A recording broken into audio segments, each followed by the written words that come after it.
Hey guys, welcome to Virtual Engine. My name's Ariel. Today we got a special guest, Sam, here. Introduce yourself, introduce your car. My name is Sam. I drive a 2016 Fiesta ST. Full bolt-on, caged. It's a fun little car. It's like driving a go-kart.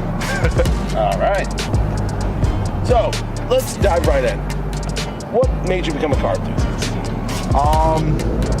Need for Speed Underground 2 would probably be the shortest answer. Like any kid, you get home from school. Just the car customization, the modifications in the game was very, you can do whatever you want. And as an adult, kind of like that inner child in you, you want to have that thing that you could do. I remember when I was younger, I was really into like BMX, stuff like that, because you like customize your bike. You get older, your toys get cooler, so, and then of course, leading into, watching like YouTube stuff also, like Ken Block was like a really big inspiration also, so. Why this? So my dad's a big union guy, so whatever it had to be American. I, as a kid, really liked Civics, like EK hatches, EG hatches, and I figured like, all right, it has to be turbo, manual, four-banger, front-wheel drive. There's really only like a handful of American cars that ticked those boxes. And of course, being a Ken Block fan, he was sponsored by Ford, he drove a Fiesta. So for me, it was like naturally I was drawn toward the Fiesta ST. And knowing the platform, having, met a couple people with them at like car shows and stuff, I knew I was going to end up with one at some point. It was like always a dream car of mine. But then also I did like the off-roading aspect. So I always, thought about, I could just get a truck, could get a Jeep, whatever. But what it came down to is price. These things are cheap. So it's cheap, reliable, fun car that I could daily.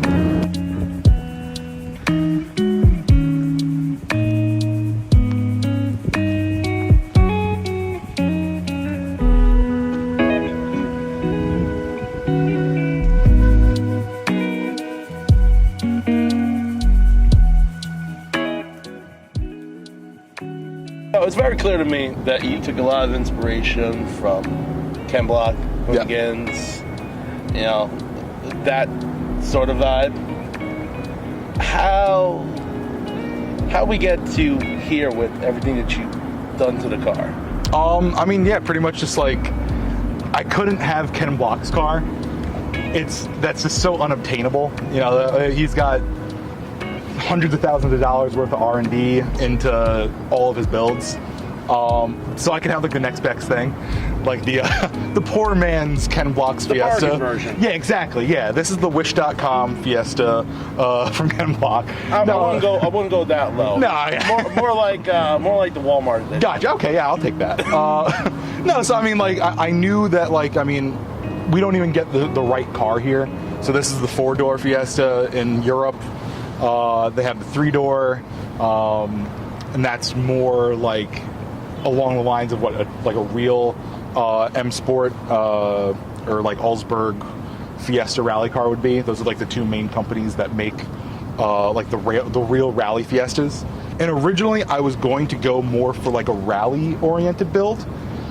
Then I realized after taking this thing off-road on like gravel trails, stuff like that a couple times, that these things really don't perform that well front-wheel drive on the rally stages without like crazy modification, without a sequential gearbox, stuff like that.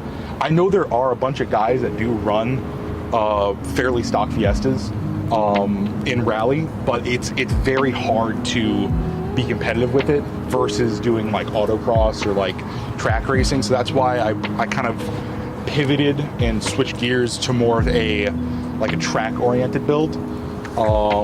Which obviously, the big wing, the body kit, stuff like that, like the aero, that's not really stuff you'd see on like a rally car, because all that stuff would just get beat to hell. So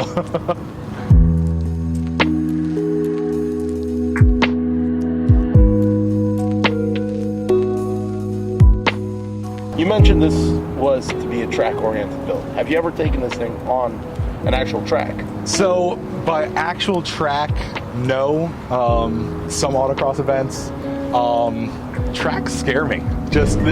I know the performance capabilities of the car, but I know I'm not faster than like a Porsche 911. And from every track day I've been to, I just see them just spinning laps around everyone. And that to me just sounds terrifying. I like being alone on an autocross track, you know, even if it's just a parking lot with some cones on it, a lot more than I guess it's more just I have to go into it with the knowledge of, you know, just hold your line. You know, that's what all the you know, like the driving instructors, everything like that at the tracks always try to teach. But it's definitely scary for the first time. Like I said, riding passenger in some of these cars, it's almost terrifying. I mean, usually it is terrifying to be in a passenger seat, like, because you have no control over what's going on. Right, exactly. But even like when the driver of the car is also terrified, is also the problem, because like again, like that's the issue. Like they at like an open track day, you're thrown to the wolves with all the other, you know, cars on the track. Some events do, like I know, like Global Time Attack, they'll have more of like, you know, they break it down to almost like power groups. So like, you're not going to be put on track with like, you know, crazy, you know, high horsepower builds. Because that's really the scary part. But like, if you go to like New York Safety Track or like Lime Rock for like an open track day, you're just there, you know, thrown out with everyone. So realistically speaking, if there was more like a racing club or something like that, that was racing where like similar spec cars, that would be like the most ideal thing for me. But unfortunately, it's a lot of the club racing. This car is such like a niche car almost. It doesn't fit into any of the, you know, the racing clubs. Like, you know, just either they won't accept it or power-wise or whatever the situation is. It's very, it's hard to get into, and it's almost kind of like gatekeep the track racing community. So for now, just autocross, slow speeds until we do a bigger turbo on it. Because right now it's still stock turbo. Until we do a bigger turbo on it, I doubt I'll be on track anytime soon. So.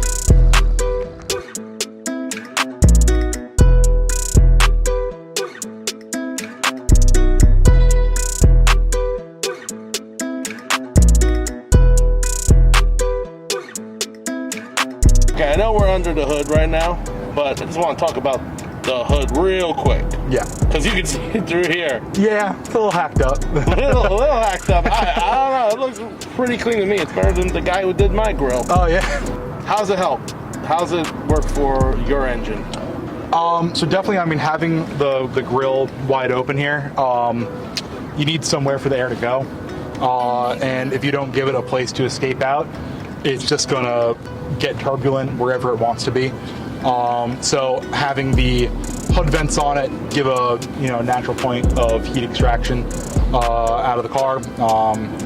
And they make you know, hoods like carbon fiber ones that have like some vents on them, but having these giant, these are from Track Spec. Having these is just, it definitely brings like under hood temps down significantly. It was definitely a really big improvement on the car.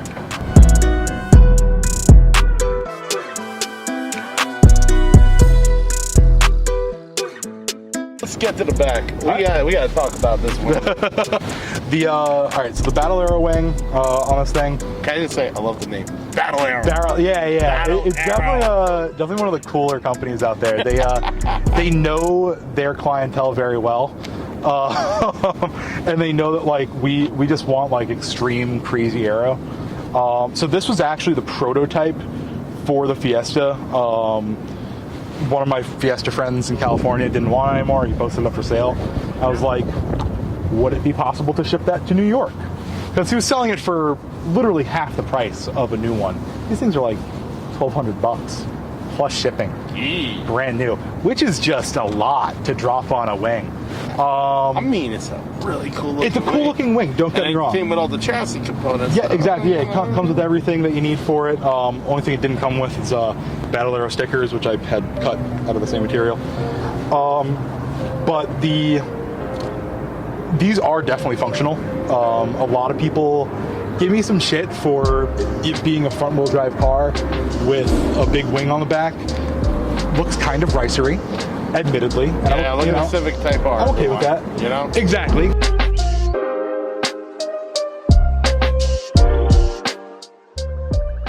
Big carbon fiber piece. Yes. Just right there. Smacks you in the face. Yeah.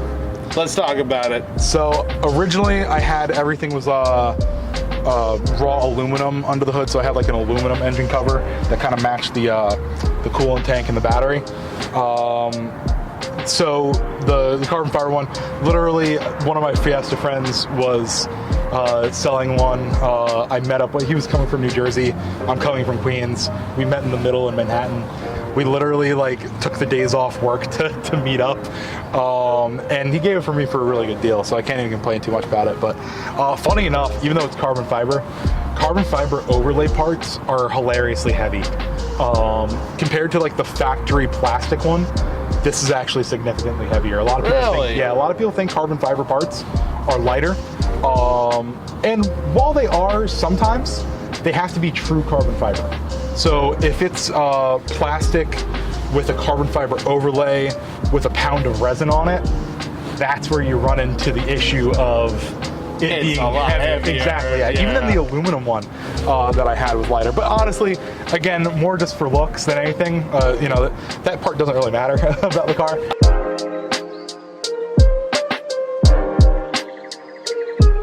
And other than that, under the hood, I mean, like the coolant tanks, they have a bigger Mishimoto radiator, everything Mishimoto.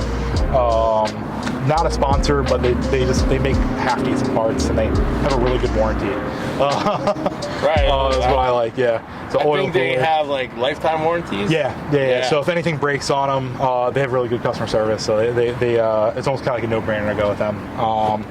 Also, the tiny battery mod helps save about 20 pounds, which, I mean, weight savings wise is actually like pretty crazy, considering it has the same Colt cranking amps as a regular battery, just in a smaller platform.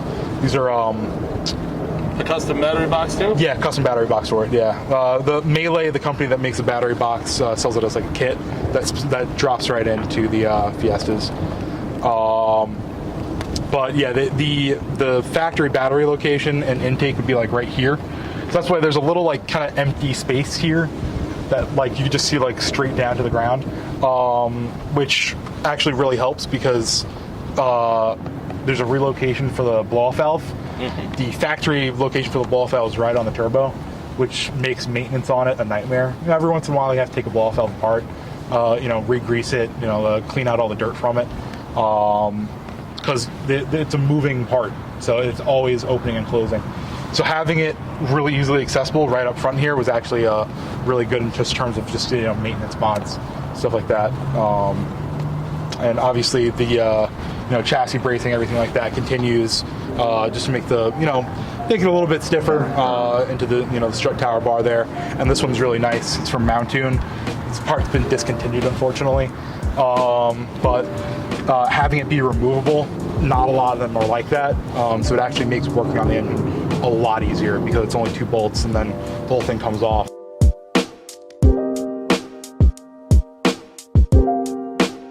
The seats you're in right now? Very comfy. Very comfy. So you say now. Yeah. I'll let you sit in there for an hour. Yeah, no, after an hour. Walk me through this with the seats. So pretty much I have big friends. You want to cut for the helicopter? I don't know how much. Okay. I have big friends, so obviously I needed to make sure I had a big enough seat for them. These Corbos are very comfortable. And while I was building this car, it was in the middle of the quarantine. So parts were kind of scarce. So thankfully I was able to get these brand new in the box still. I had to go to the Bronx for them, unfortunately, but I was able to pick them up locally. I didn't even have to ship them. and literally like brand spanking new. Guy bought them for his EK hatch. They didn't fit, and he had to get rid of them. So Harness. yes. Came with the seats or? No, but I got them separately. So like mine's a 5-point harness, so it has the crotch strap. Yeah. But passenger one's a 4-point. Just make it a little bit easier. It's just like a regular buckle. That's just, you know, and I have the factory harness, the factory seatbelt as well, just in case, you know, passenger doesn't want to clickety click. Yeah, it's kind of stupid because you get into the car and you're like, all right, neutral, get the steering wheel on, click, seatbelt, click, click, click, click. It's a 5-minute process before you leave the house just to get in the car. So. I mean, it's a cool process. Yeah, it's a very cool process. Yes. I'm getting ready for ignition. Yeah, it's like you're about to take off in a rocket ship almost. Yeah. It's time to get Top Gun on it. Yeah, exactly. Yeah. But the shifter, at least, it's a short shifter, so it gets it a lot closer to the steering wheel. So like everyone thinks it's like a sequential gearbox, just of like the way it looks, and I wish it was, but like that would probably be like a $5,000-$6,000 investment into the car that I don't know if I'm willing to make yet, to be honest. Yeah. Yes. Yeah. So who knows? down the line. Yes. Exactly. But this is my hacked up, custom-made center console to fit the seats. So as you can see, the seat comes in very, very tight here. It would normally have like an armrest, which honestly you don't need because you kind of just use the other chair as an armrest.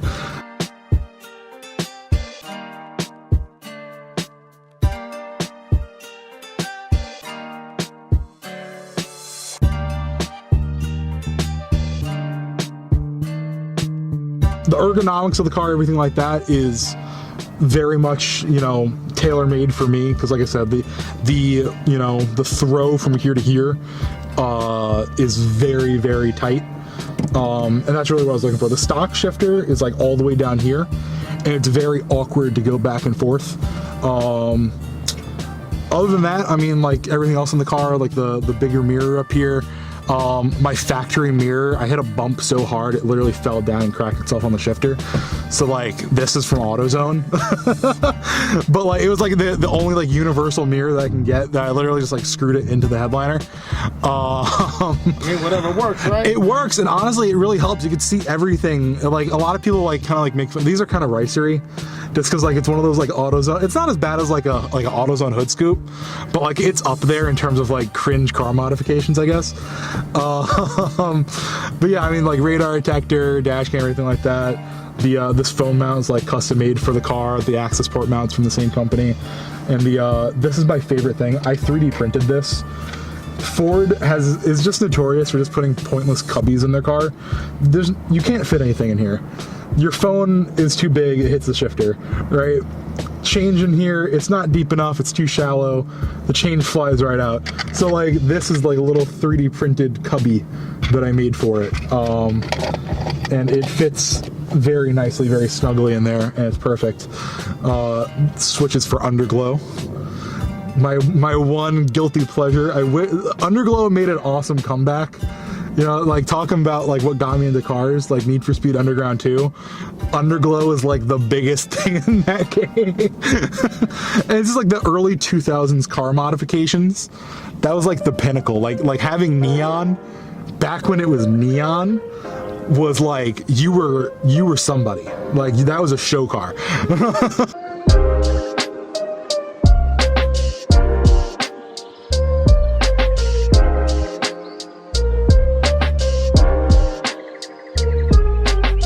The cage was an absolute nightmare.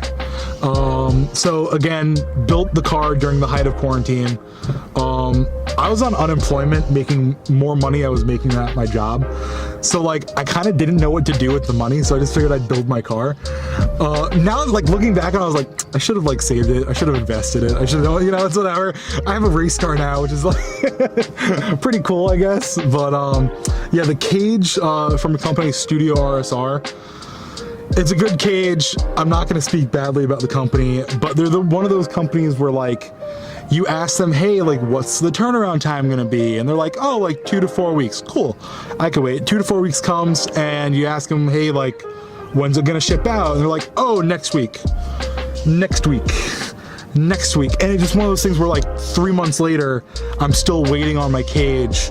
These things are like, it was like $2,000. For 4-point roll cage, it's like powder coated, custom powder coat color. So like, it was one of those things where like, all right, did they just like rob me? Like, did I just get, screwed out of $2,000? So one of the unfortunate parts about this industry. Exactly. So, and part of me was like, I should just brought it to a shop locally. They could have fad one up for me already, whatever. But how was the quality on this cage? The quality is really cool. And like, once I finally like admitted that they didn't start the production at all on it, when they told me, oh yeah, it's about to go to powder coat, it wasn't even built, it wasn't even cut, it wasn't welded. Yeah, no, they kind of lied throughout the whole process. And from what I've heard, I have a friend with a BMW M2 that has a cage for them also. Again, same thing, he got the runaround. It's just what else is there? I don't need the doors open for too long.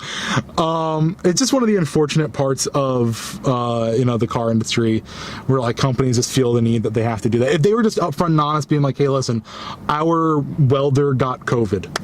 Okay, that's fine. That's a good excuse, especially at the time when like it was like really scary. There was no vaccine. There was nothing. We thought the world was gonna end. The whole like all of California and New York were shut down. So like I knew it would be a kind of a nightmare to get it. But like once it finally did ship, it like they put it on a plane. And like it got here like next day from California, which is wild for a roll cage. I was expecting it to have to get like freighted, and it would take like weeks to get here, on like a pallet. But no, it literally reeked of jet fuel when I got it. Like, hey, listen, they made good on it. Yeah, it made good, and like it looks really good. It fit perfect. Obviously, I mean, a little bit nerve-wracking having to drill into the car, chassis modification, technically, so.